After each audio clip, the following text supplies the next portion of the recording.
Next on America's Hope, we focus on politics and how we can do better, especially when we're threatened with violence. Also, how do we actively care for each other? America's Hope starts now.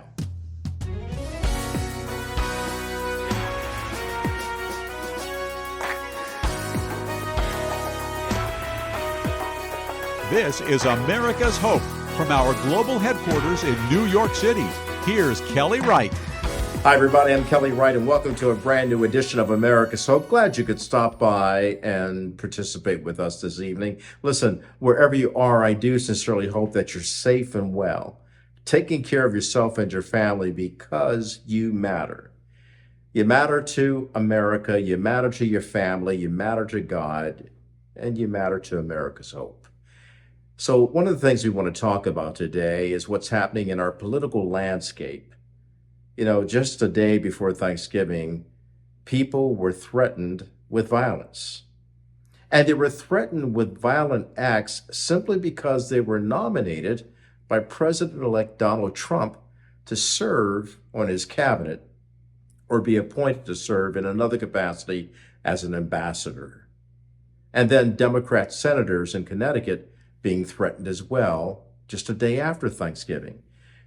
So it scratches my head in thinking, what is going on that we allow ourselves to speak in such derision and actually conjure up lobbing threats at each other? We're going to talk about it tonight. We're going to talk about how we can get through this and get to more civility as a nation, because we need to. We'll talk to Bunni Pounds, the author of Jesus and Politics and president of Christians Engaged.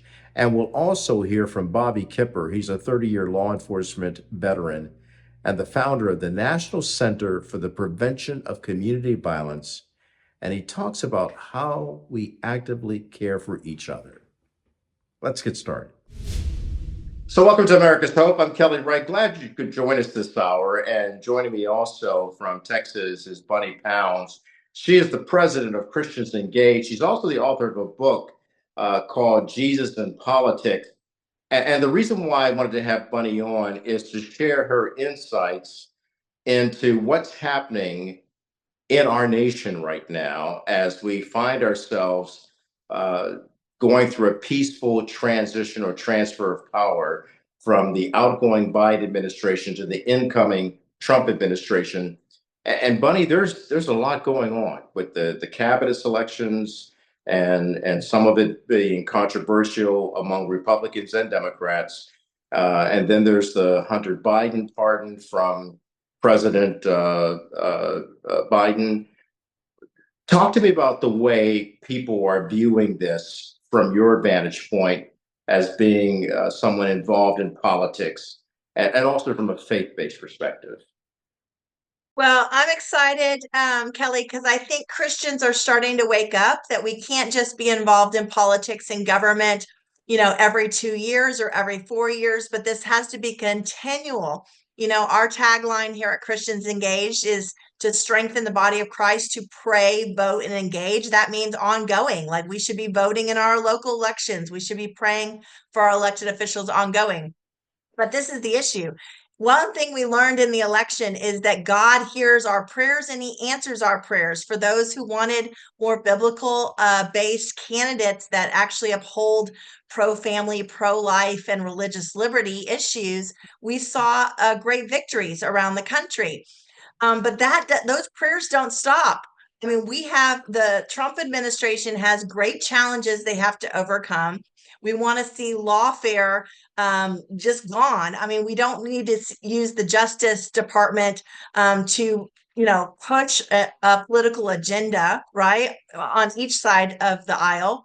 And we want to see righteousness restored and justice at every level. So we need to continue to pray. And if we saw nothing else last week, we saw that we need to be praying for these officials that are going to go into the Trump administration, and even in Democrats also in Connecticut that were targeted by bomb threats and everything else. We need to be praying for our leaders ongoing.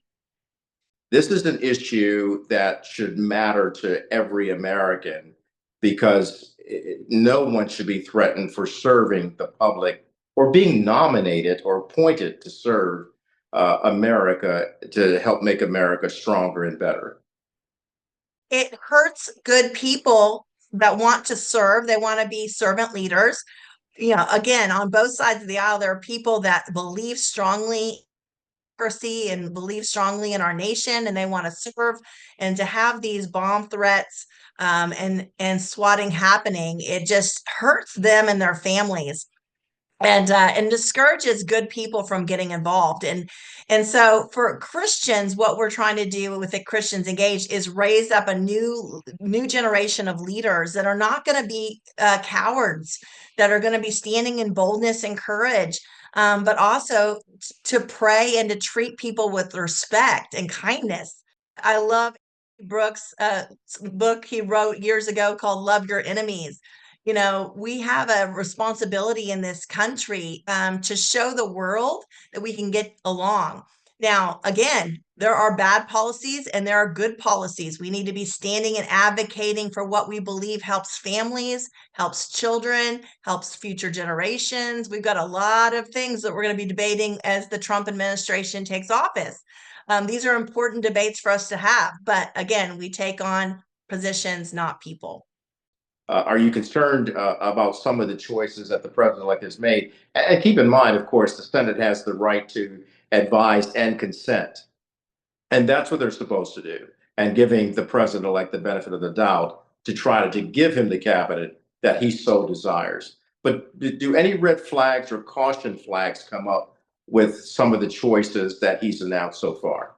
Well, I'll say this, the Senate has an important role, and yes, the president should get almost everything he wants because he won an election and he gets to put the leaders in place.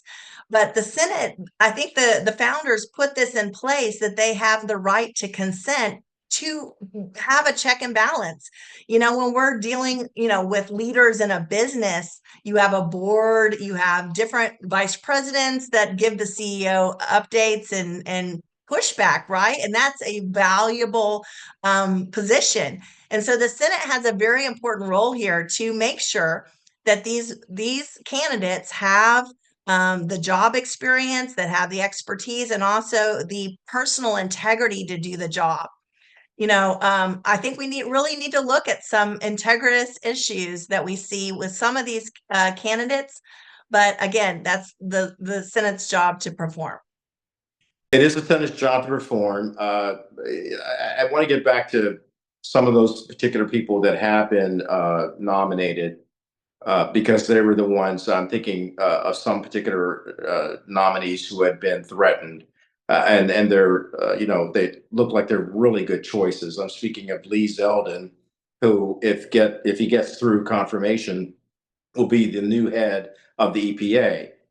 Here's a gentleman who has really devoted much of his life to public service, and yet, as you talked about with me before, he's facing this threat.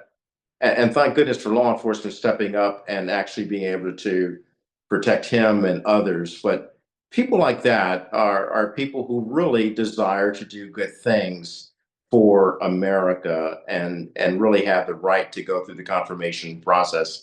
And I bring him up because I know he's someone that you've worked with before and define the type of man that he is and why this is unconscionable that he would be receiving a threat just for being nominated to serve as EPA administrator. Well, exactly. Lee Zeldin and Sean Duffy are both former clients of mine, both nominated Lee to EPA and Sean to be the Secretary of Transportation. But these are great family men that, Sean has 9 children.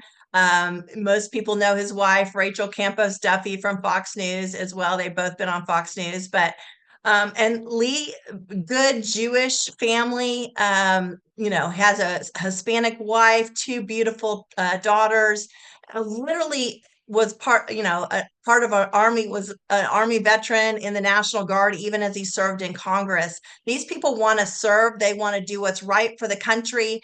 They have raised their kids well. They have shepherded their families and their communities and the careers that they've had in the past. So when the Senate looks at these, they should enthusiastically say yes, and then they have to look at each candidate separately and look at their expertise and their life that they've lived. Absolutely. Look, I'm going to take a break, Bunny. When we come back from the break, I'd like to talk to you about what's happening deep in the heart of Texas, which, of course, deals with immigration, the illegal immigration that's been going on. Certainly, I've been to the border in the past and met quite a few people who have been quite concerned about what's happening in their homeland. And I'd like to talk to you about that, about the way forward, and also about how people can get involved in Christians Engaged and understand the dimensions of Jesus and politics. Talking to Bunny Pounds, we'll be back with more in just a moment.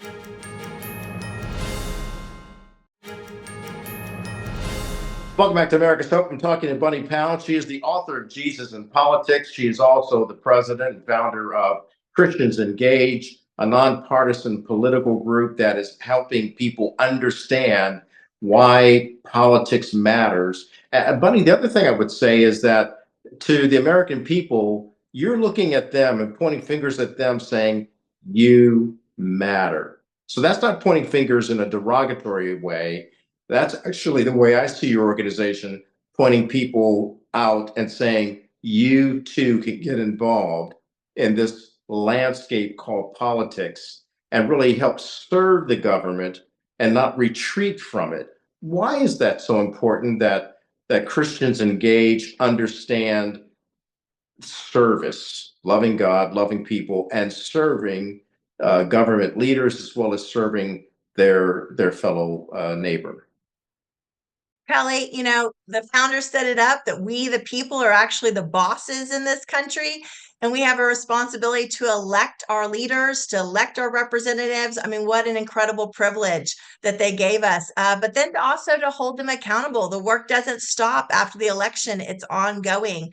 So here at Christians Engage, we built a system where Christians around the country in all 50 states can take our pledge to pray, vote, and engage, and they get voting reminders around every election in the country. They get guides to help them, prayer guides every Monday. But we built 8 curriculum packages to help Christians get involved, how to run for office, how to get it civically involved, how to learn the Bible as it relates to the hot topics of our day, and to be leaders. We're called to be leaders. You matter. Every person matters. We always say at Christians Engage, what does America need in this hour in history? America needs you, your heart, your participation, your involvement. You matter.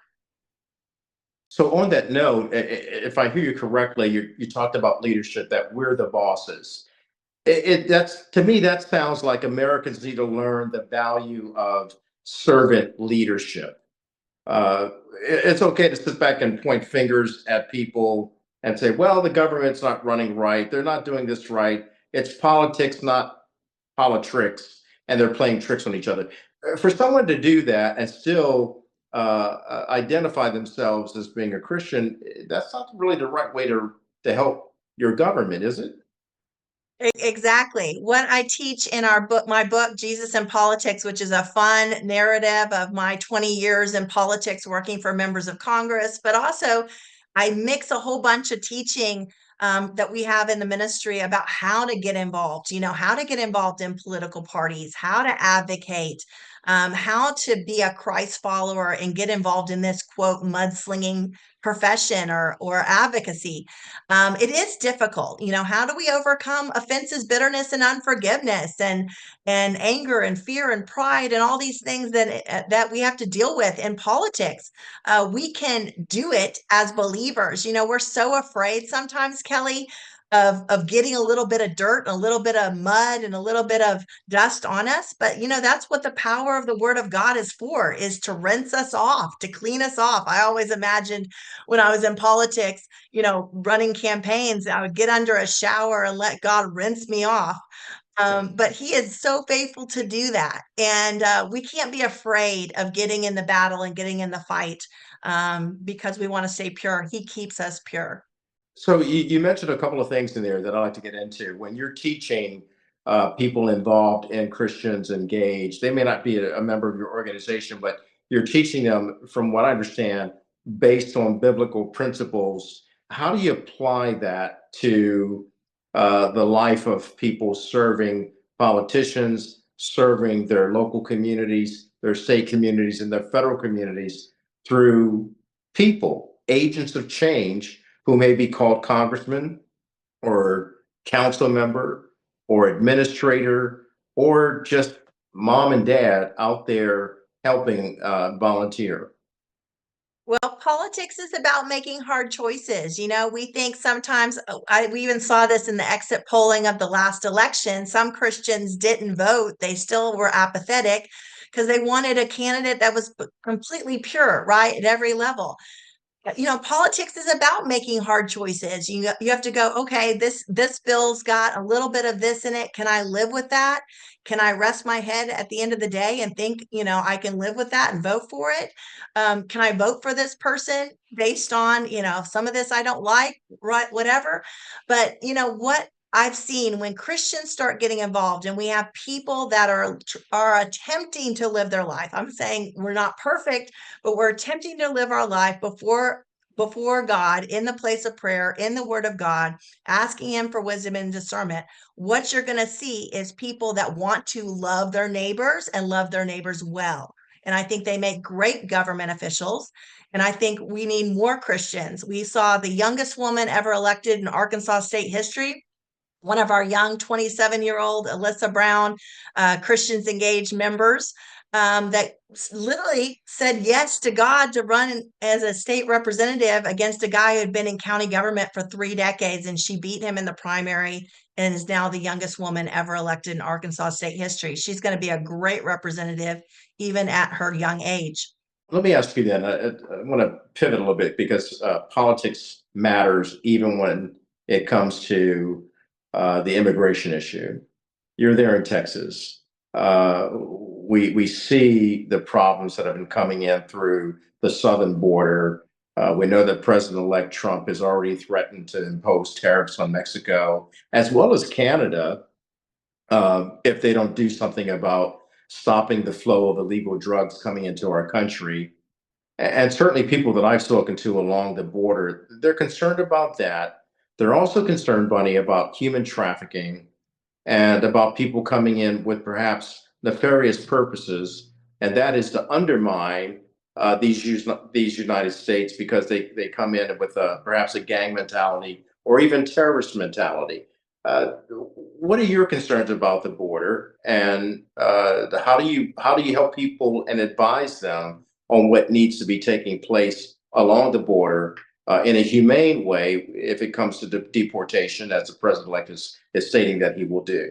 Going back to your last point, Kelly, we have a man of faith as our governor, Greg Abbott, who I believe is the main reason that President Trump won his election, because Governor Abbott started highlighting that, our laws are not being enforced, that lawlessness is across our land, specifically the southern border of Texas and these other states. And so he started highlighting that in mass in the last year and a half, sending migrants, that had come across the border illegally to other states, dropping them off in New York and California and different places, mainly to make the point that this is injustice. This is not justice for the American people.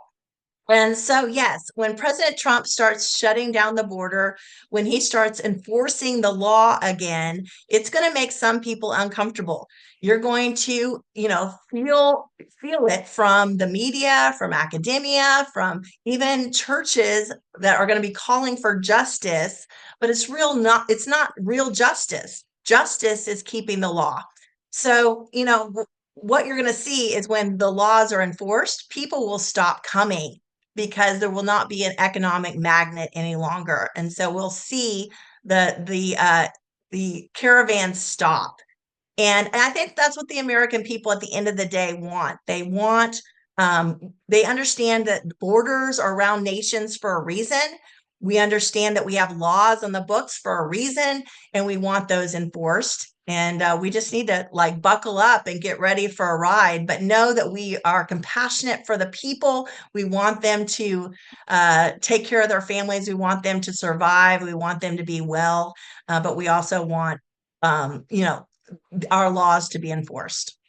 Yeah, and it's stating that the people within your organization, do they? I mean, when they talk to you about it, uh, are they saying they're concerned about the humanity of it all, but at the same time, they do want to follow the rule of law and have people come into the country legally, not illegally?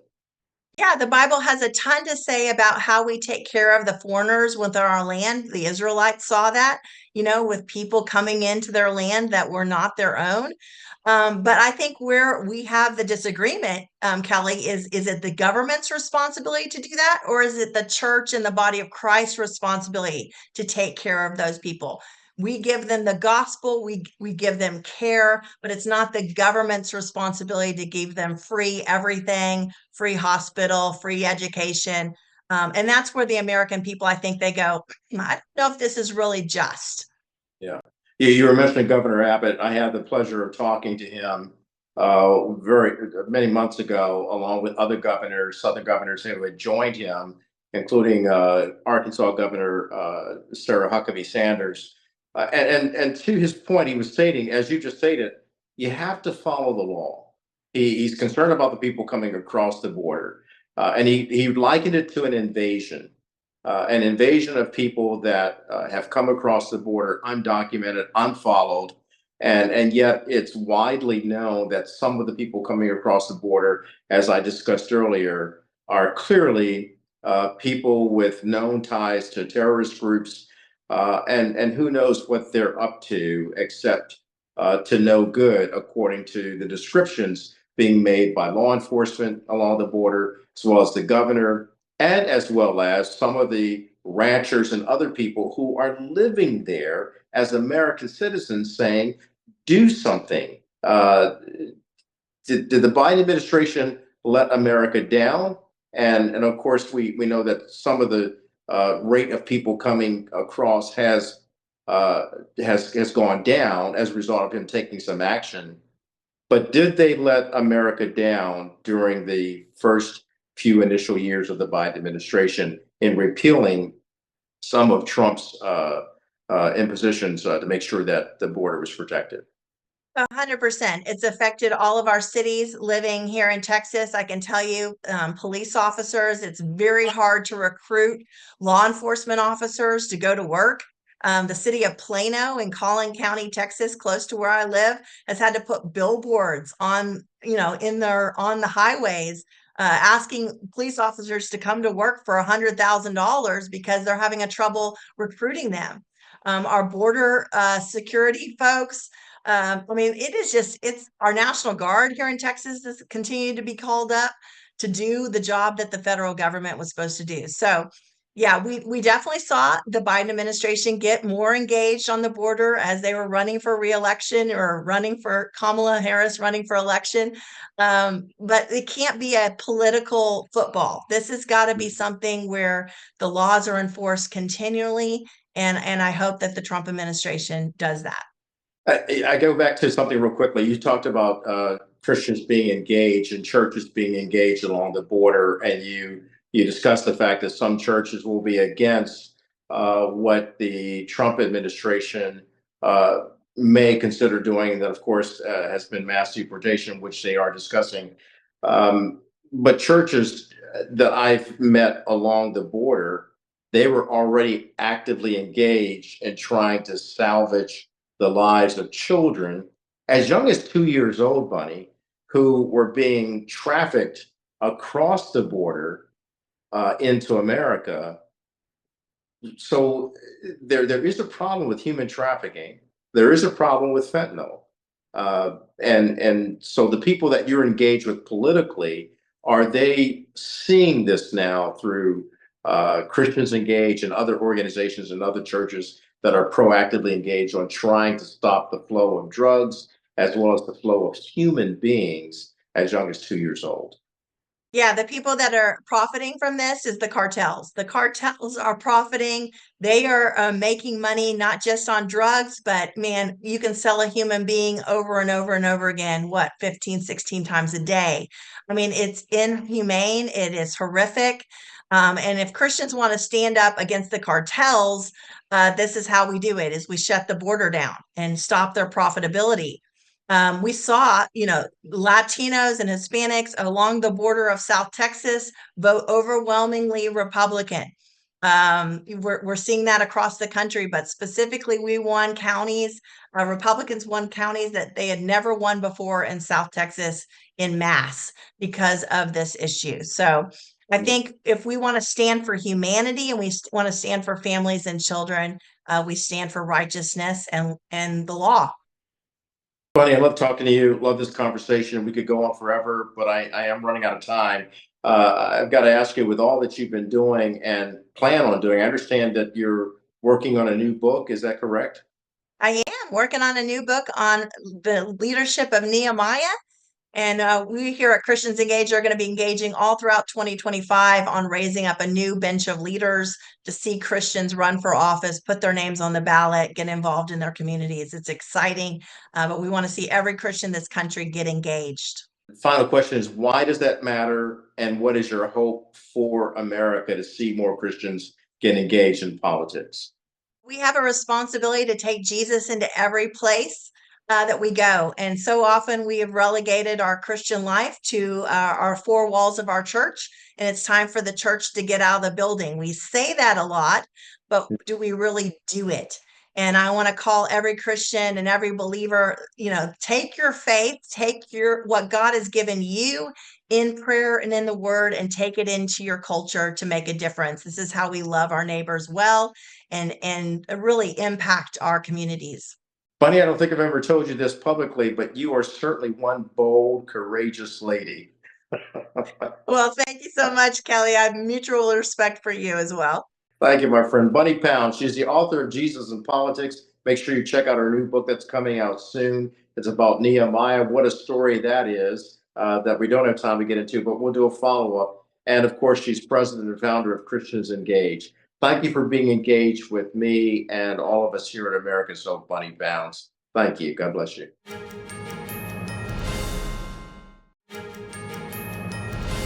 Welcome back to America's Hope. I'm joined now by Bobby Kipper. He is the founder and executive director of the National Center for the Prevention of Community Violence. Very important that we understand the dimensions of what he does through this organization.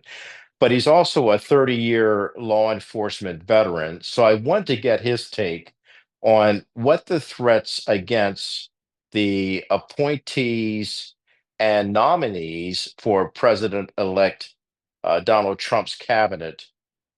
Those discuss those threats from a legal perspective as a law enforcement officer retired, and then also the threats that have been launched against four Democrats serving in Connecticut. Bobby, thank you for joining us this hour.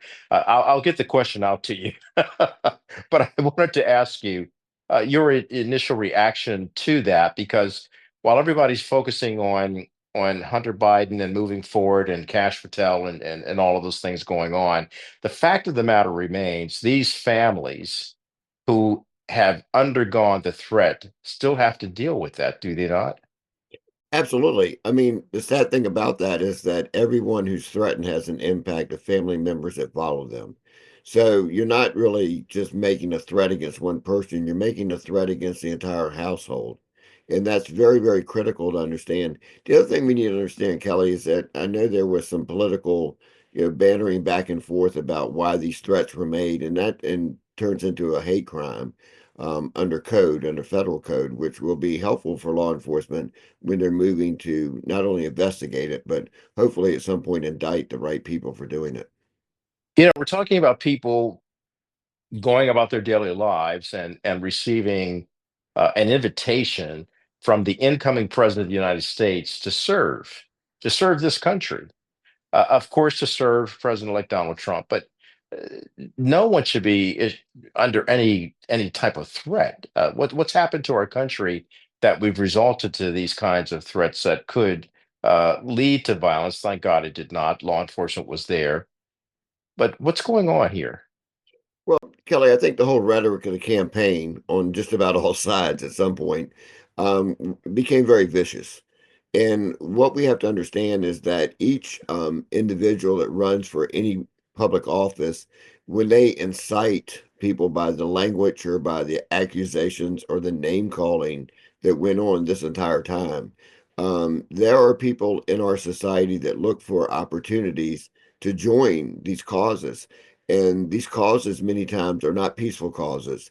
They have people involved in them that incite violence, can connect to violence, and also contribute to violence when it's acted out in communities. So what we have to understand is the mindset of people, and the mindset is not just of the people that have been appointed, but the mindset is about those people who are now out there hearing all the rhetoric, and what do they do with that information? For some people, I would call them loose cannons. I mean, they're looking for a reason to act out violence, which unfortunately is usually destined to an individual, to a family member, and that's what's so sad about it. How do you help people understand that violence is not the answer? Well, one of the things we have to do is we have to turn the tide on a number of things. We have to turn the tide on leadership. I mean, leadership has a responsibility in our society, whether it's a government leader, corporate leader, or a media leader.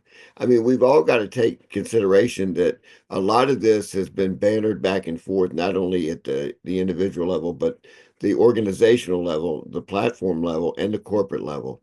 So I think it starts with leadership. It starts with leadership in communities. It starts with leadership in corporations, and it starts with leadership in what is our messaging. I think key to making violence reduce is basically getting out the positive message. And as you well know, as we work through the years, the positive message gets drowned out very easy. And so we've got to focus on what people are hearing, and not only what people are hearing, but how they're hearing it and where it's coming from. And I think from whether someone is a musical performer, an actor, an actress, I think people need to start really teaching character and talking character more than they do about how to get over on people and to commit violent acts against people. We need to change the dialogue in America.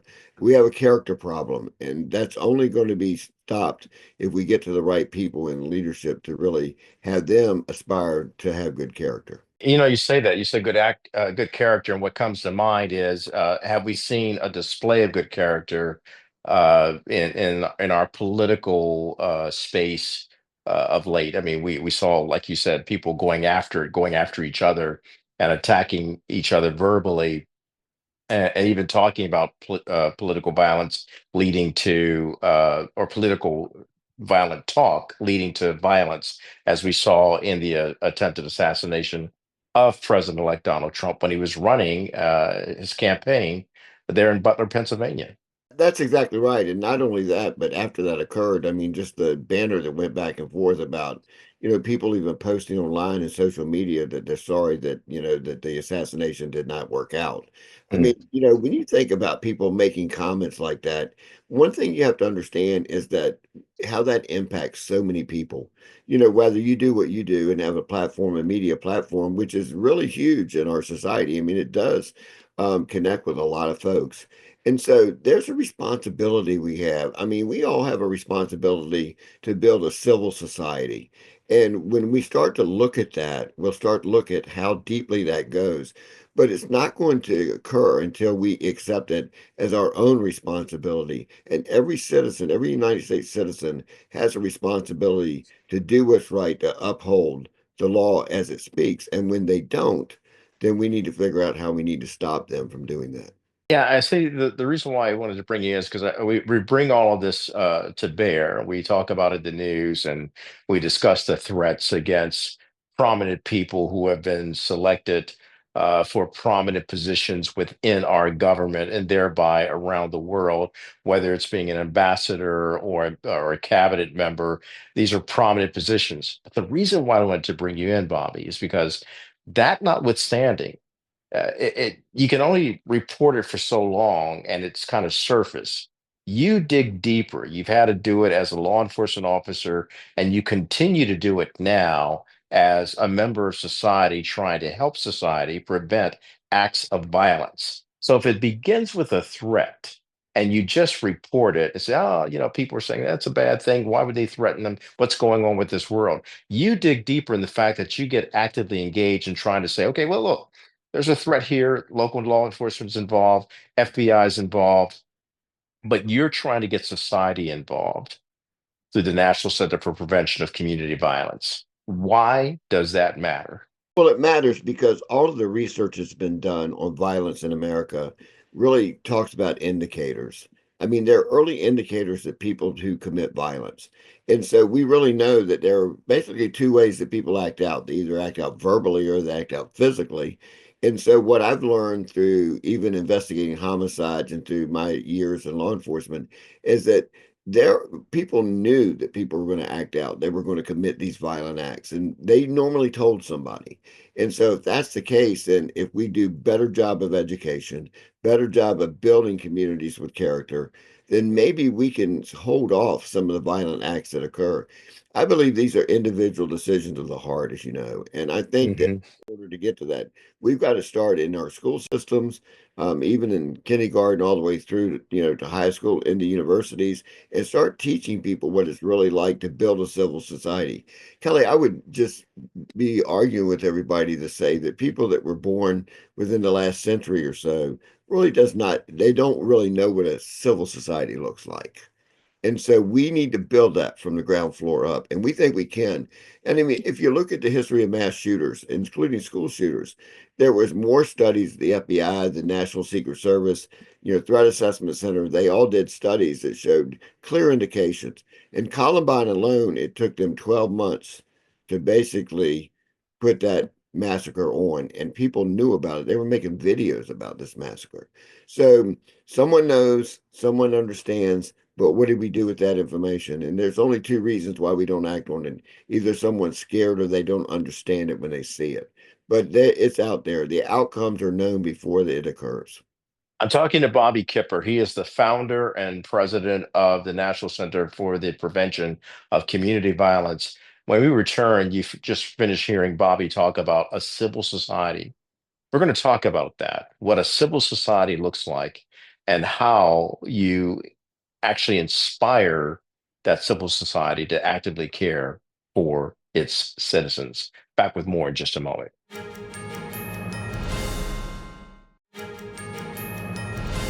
Welcome back to America's Hope. I'm talking to Bobby Kipper. He is the founder, president, executive director of the National Center for the Prevention of Community Violence. And through the years, he started doing some work, incredible work, remarkable work with Dr. E. Scott Geller, who is a professor emeritus at Virginia Tech.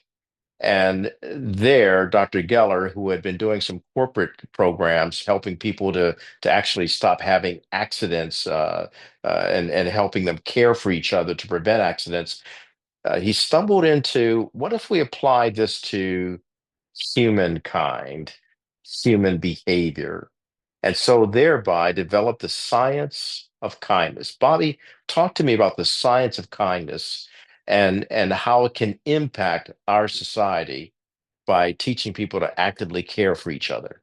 Well, Kelly, we talked a little bit about our void in that area, in our society, that people are basically they're fearful, or they're intimidating as to how they behave. We always taught, treat others like, you want to be treated. And that's been a common thread, even whether you're a religious person or not. It's just common language that we have all really heard in our life at some point. And so one of the things that I learned, and as a matter of fact, I was introduced by my daughter to Dr. Geller, who was a student in his psychology class. She called me on the phone and said, "Dad, you need to talk to my psychology professor." That was sort of astounding, since I had just dropped her off at the university. But the reason she wanted me to talk to him is because our theme was the same. We were talking about it in different ways, but we both had a theme to bring about a peaceful society, which I started on long before I left the police department and continue on that road today. It was interesting when I met with Dr. Geller to learn that he had written 51 books, 51 books on the issue of bringing kindness and civility into corporations and communities. And so we just connected. I mean, it was like it was almost a marriage meant to be. And we started working together, and I had to one of my greatest honors, I'm an author and I've written 6 books, and one of my greatest honor was to write one with the esteemed professor at Virginia Tech, Dr. E. Scott Geller. Dr. Geller's got one problem, and I tell everybody his problem is he's right. He's right. Mm. The best way to stop negative behavior in society is to promote more positive behavior. And think about that. We don't promote the small wins in our society. We don't pick our neighbor up. We don't do the things that we need to do to embrace each other. And so when I got into this, I really looked at this as if there was an answer on really bringing communities together, this would be a solid answer. And we do the training and the application. There's 7 life lessons that people can learn, and it's based around empathy. Empathy doesn't have to be empathetic. You don't have to agree with people. You just have to have tolerance of who they are and treat them as an individual. We can all disagree and we can all agree to disagree, but we have to do it in a manner where we still care for each other. And we've lost that. We've lost it in our country, especially during this last cycle of election. I don't think that, and you and I have chatted. I don't think we've seen it quite get this bad in a long, long time in America. And we need to bring it back. And I think the Actively Caring for People Foundation, which you're aware of, I think that we can do that through training and through teaching people the science of what it means to be empathetic with people, to really promoting people. We need to look for the good in people, and that's exactly what this science does. I'll take you back to a story that I cite sometime when I do some public speaking about the fact that what shifted my gears in policing was speaking to a group of kindergarten through second graders at a school called Dunbar Irwin School down in the southeast community of Newport News. I was asked to go to the school and speak on citizenship. And so at the end of my conversation, or as I started the conversation before I even began, I was told they were graduating from a program, First Step. And the principal of the school looked at me and she said, "Well, I can tell by your face you really don't know what First Step is." I said, "I really didn't." And Kelly, this was back in the early 80s. And she let me know that those kids that were sitting in that auditorium that I was going to speak to never had a chance to go to early childhood education. And I learned a message that day. It stuck with me because you know me for a while, and I took that to heart. And so I thought, this is not right. It's not fair. But I did something you shouldn't do. I asked them if they had any questions. I mean, nobody at that age has questions. They have stories, and it's like, have you ever shot anybody? Has your dog ever bit anybody? And I'm thinking, that's all they know. And so there was one little girl who was not going to be denied, and she stood up and I said, "Do you have a question?" She said at night that her mother made her lay under the bed. She had to sleep under the bed every night. Well, my first thought, Kelly, was that, I mean, here's child neglect, in front of all these witnesses. There were adults in the room. I'm thinking, how am I going to handle that? So I tried to get out of it. I asked her teacher, I said, "What did she say?" She said, "Why don't you ask her?" I said, "What is her name?" She said, "Her name's Keisha." So I walked up to Keisha and asked her if she had a question again. And she didn't look at me, she looked through me, and her eyes watered. And she started stuttering. And she said at night, her mama makes her lay on the bed so when the bullets from the mean drug dealers come into her bedroom, they won't hurt her. Kelly, Mm. got to the police car and I cried. I must have cried for an hour. As a police officer in uniform in a marked police car, it was life changing. And I believed at that particular point I received a message. And I'm living that message out still today in 2024. We've got to do better. This is not good enough. Our society Yeah. has to do better, and we have to do better by holding up people. We need not only to protect, and I tell people all the time, maybe Keisha doesn't live in your communities, but there are a lot of little girls like Keisha that do. And so, where do we want to put our emphasis? Do we want to put our emphasis on our rhetoric, arguing back and forth, or do we want to put it on substantiating something that we know that will work, that will build up civil communities in America? And that's actively caring for people. And that's why I believe in it. I thank you for what you do, and I've always asked you this, based on everything that you've been through, uh, keeping in mind you've advised presidential administrations in the past. What's your hope for America? My hope for America is that we get beyond where we're at. I want us to get beyond the current noise of our society and establish a different song, a different motto, a different way to express ourselves one to another person. And I hope that we can get beyond our divisiveness and really realize that every soul in America has a purpose, and that purpose is to be driven to a positive impact. And so I'm hoping to do that. I appreciate your support and what you've done in helping to do that. And I just hope all of us can join and just change the message. I mean, we can all get together. Let's sing in the right choir and send the other choir home because it's not time for them. We don't need to hear their songs anymore. Thank you, Bobby, for actively caring for us today on America's Hope. Thank you, Kelly. Back with my final word in just a moment. Welcome back to America's Hope. I'd like to thank our guests who appeared on the program, Bobby Kipper as well as Bunny Pounds. Certainly, we've heard a lot from them, and hopefully, we have learned a lot from them. The bottom line is this: let's practice in America the golden rule. Let's turn to each other once again and start caring for each other in a proactive way. To love our neighbor as we love ourselves, to love God and country.